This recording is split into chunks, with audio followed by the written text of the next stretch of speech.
Have you ever felt invisible until someone needs a favor?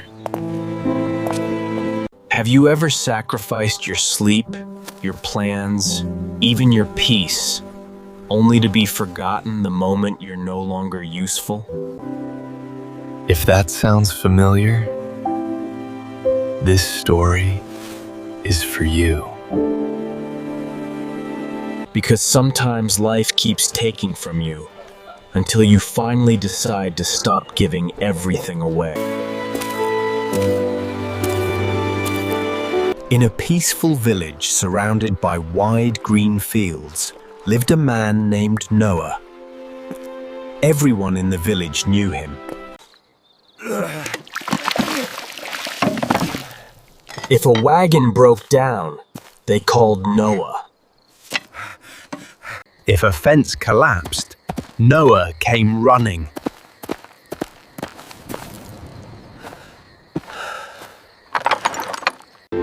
If someone needed advice, support, or company, Noah was always there. He never refused anyone. He believed kindness defined his worth. And it did, at first. But slowly, his own life began to fade into the background. His land remained unfinished.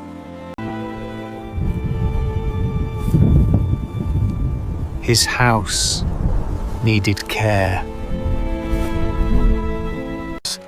Yet he spent his days solving other people's problems.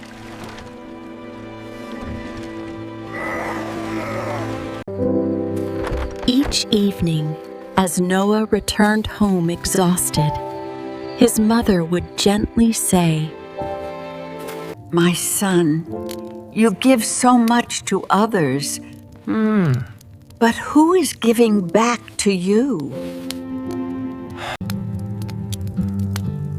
It's fine. One day they'll remember everything I've done.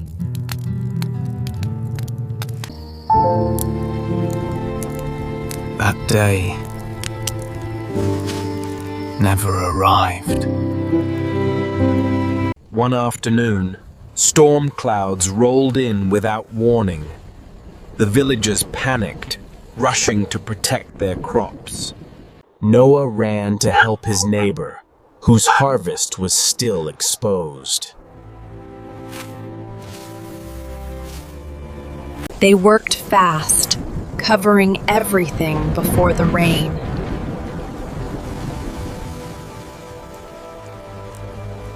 But Noah's own field remained unprotected.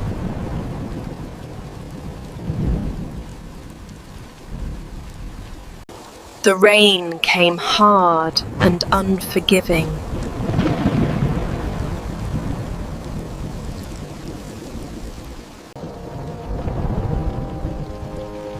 By the time Noah reached home, his crops were destroyed.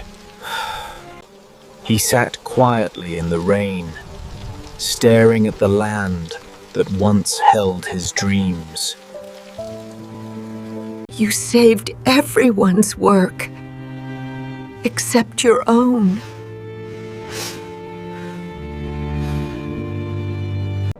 Noah said nothing. But inside, something finally gave way. The next morning, he visited Elias, an elderly man known for his wisdom. No matter how much I help, I feel empty. I'm not tired from work. I'm tired of people. Elias pointed to the river nearby and asked, "Do you see how this river feeds everything around it? But when it overflows without direction, what happens?"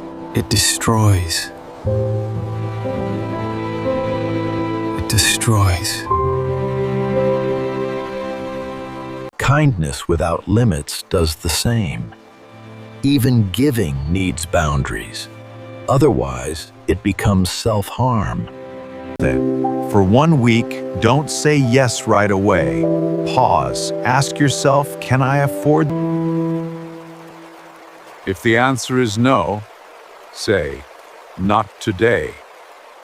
Observe what changes. That week felt uncomfortable. On the first day, Samuel came asking for help again. Noah looked at his unfinished field, took a deep breath, and said, I can't today. I need to focus on my work.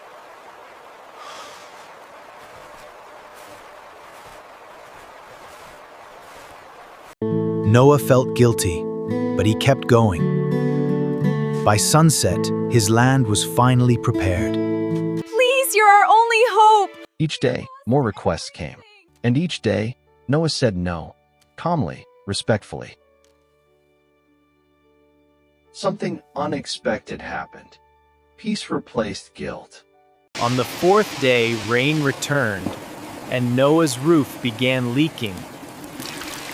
No one came to help.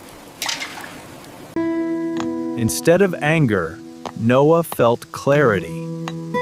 He fixed it himself.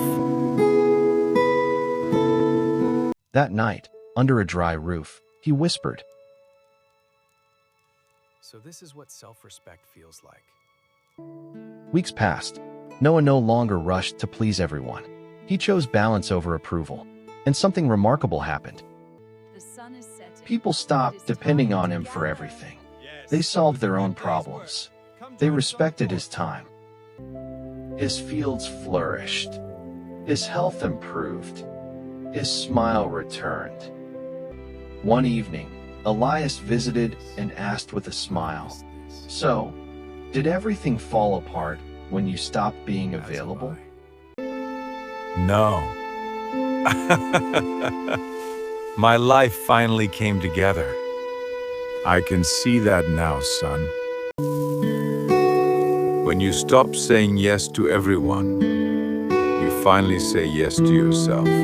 So let me ask you, are you always there for others, but empty inside? Remember this, saying no doesn't make you selfish. It means you value your peace. People respect what you protect. So protect your time, your energy, and your mind.